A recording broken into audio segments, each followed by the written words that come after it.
নমস্কার সকল প্রিয় দর্শক বন্ধুকে স্বাগত জানাই বেঙ্গল কম্পিটিটিভ গাইডেন্সে। ফ্রেন্ডস, রিসেন্টলি তোমরা জানোই সকলে যে একটা নিউজ প্রচণ্ড পরিমাণে ভাইরাল হচ্ছে বা প্রচণ্ড পরিমাণে সবার মুখে চর্চার মধ্যে রয়েছে, সেটা হচ্ছে পিএসসি ক্লার্কশিপ নিয়ে কি কোর্ট কেস হয়েছে। ঠিক আছে, পিএসসি ক্লার্কশিপ নিয়ে কোর্ট কেস হয়েছে কি না এটা নিয়ে তো আমার কাছে প্রচুর পরিমাণে কোয়ারিজ আসছে। তো তার সাথে অনেক ক্যান্ডিডেট জিজ্ঞাসা করছে তাদের যদি কোর্ট কেস হয়ে থাকে তাহলে কি ডিভি এবং টাইপিংয়ের উপরে স্টে অর্ডার পড়বে। তো তোমাদের সমস্ত প্রশ্নের যে সঠিক উত্তর সেটা জানানোর চেষ্টা করব।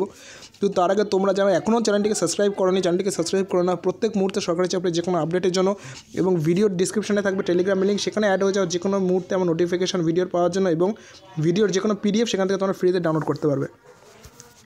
তো ফ্রেন্ডস, পিএসসির ক্লার্কশিপের কোর্ট কেস হয়েছে। হ্যাঁ, এটা সত্যি কথাই যে পিএসসি ক্লার্কশিপে কোর্ট কেস হয়েছে। দেখো, বিভিন্ন চ্যানেল আমি দেখেছি, আমি রিসেন্টলি যে বিভিন্ন চ্যানেল বিভিন্নভাবে ক্যান্ডিডেটদের বিভ্রান্ত করার চেষ্টা করছে। তো যারা পাশ করা ক্যান্ডিডেট হোক তাদেরও, যেমন যারা পাশ করতে পারেনি তাদেরও, তো কোনো বিভ্রান্তকর চ্যানেলের পাল্লায় পড়বে না। ঠিক আছে, আমি তোমাদের যেটা বলছি সেটা বর্তমানে পরিস্থিতিটাকে তোমাদের বলবো যে কোন পরিস্থিতিটা ব্যাপারটা রয়েছে, সেটাই তোমাদের জাস্ট জানাবো। আর আমি আমার ভিডিওর মধ্যে কারোর নাম বলবো না, এটা বলা উচিত হবে না।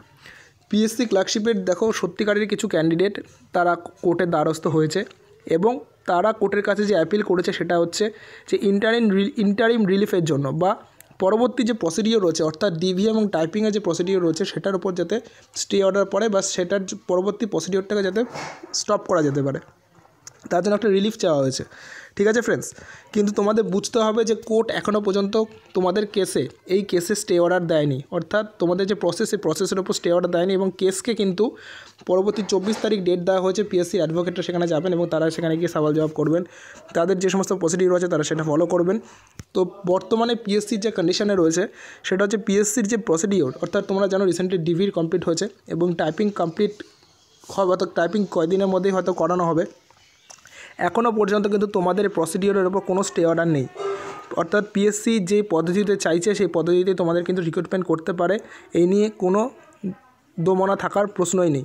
অর্থাৎ যেহেতু তোমাদের কোনো কোর্ট কেসের এখনও পর্যন্ত স্টে অর্ডার পড়েনি, অর্থাৎ তোমাদের প্রসিডিওরে কোনো স্টে অর্ডার নেই কোর্ট কেসে, তাই ফ্রেন্ডস তোমাদের কিন্তু প্রসিডিওর যেরকম চলছিল সেরকমই চলবে, এটুকুনি তোমরা ভালো করে জেনে রাখো এবং কোনো রকম বিভ্রান্তির চক্করে পড়বে না। পরবর্তীতে আসছি যারা কোর্ট কেস করেছে তাদের আবেদন যেটুকুনি জানা গেছে, তো আমরা কারো নাম বলবো না, তো যেটুকুনি জানা গেছে সেটুকুনি বলছি যে তারা নাম্বারের ভিত্তিতে কিছু আবেদন করেছে, যে তাদের নাম্বারটাকে হয় এভারেজ করে দেওয়া হয়েছে বা কাউকে কম নাম্বার দেওয়া হয়েছে। তো পরবর্তীতে কী হতে পারে যে তারা যে আবেদন করেছে সেই আবেদনের ভিত্তিতে তাদের খাতা ক্রস চেক করানো হতে পারে বা তাদেরকে শো করানো হতে পারে। তো এরকম কোনো একটা ব্যাপার হয়েছে। ঠিক আছে, কিন্তু এখনও পর্যন্ত তোমাদের যে প্রসিডিওর রয়েছে তার উপরে কোনো রকম হাইকোর্টের স্টে অর্ডার পড়েনি। তাই যারা ডিভি কমপ্লিট করেছো তারা টাইপিং দিবে, টাইপিংয়ের জন্য প্রিপারেশান নিচ্ছ, তাদের টাইপিংয়ের স্পিড কোনো রকম স্লো করার প্রয়োজন নেই, তোমরা যেরকম প্র্যাকটিস করছো প্র্যাকটিস করতে থাকো। আর তার সাথে বলে রাখি যে অনেকে বলছিল দাদা যে যদি ডিভি আর টাইপিংয়ের ওপরে যদি কোর্ট কেস হয় তাহলে পরবর্তীতে কী হতে পারে, কতদূর পরীক্ষাটা এটাকে পিছোতে পারে। তো দেখো ফ্রেন্ডস, তোমরা জানো যে ফুড এসআইয়ের ওপর কেস হয়েছে রিসেন্টলি, এখনও পর্যন্ত তার জয়েনিং আসেনি। ওয়েস্ট বেঙ্গল পুলিশের ওপরে এখনও পর্যন্ত কনস্টেবল এখনও পর্যন্ত কোর্ট কেসের পর তাদের ক্যান্ডিডেটের জয়েনিং আটকে রয়েছে। তো তোমাদের যদি এই পিএসসি ক্লার্কশিপের প্রসিডিওরের ওপর যদি আবার কোর্ট কেস হয়, তবে এটুকুনি স্বাভাবিক ব্যাপার যে তোমাদের কোর্ট কেস তো হয়েছে, যদি তোমাদের স্টে অর্ডার পড়ে, তোমাদের যে ফার্দার প্রসেসের ওপরে যদি স্টে অর্ডার পড়ে তবে কিন্তু তোমাদের ফার্দার প্রসেস অবশ্যই ডিলে হবে, এটা নিয়ে কোনো সন্দেহ নেই। কিন্তু বর্তমানে তোমরা জানো পিএসসি লাস্ট যে রেজাল্টটাকে পাবলিশ করেছে সেই রেজাল্টটাতে কিন্তু ক্যান্ডিডেটদের নাম সহ, ক্যান্ডিডেটরা কোন ক্যাটেগরি থেকে বিলং করে, তারা কত নাম্বার পেয়েছে, টোটাল কিন্তু পিএসসি আপলোড করেছে।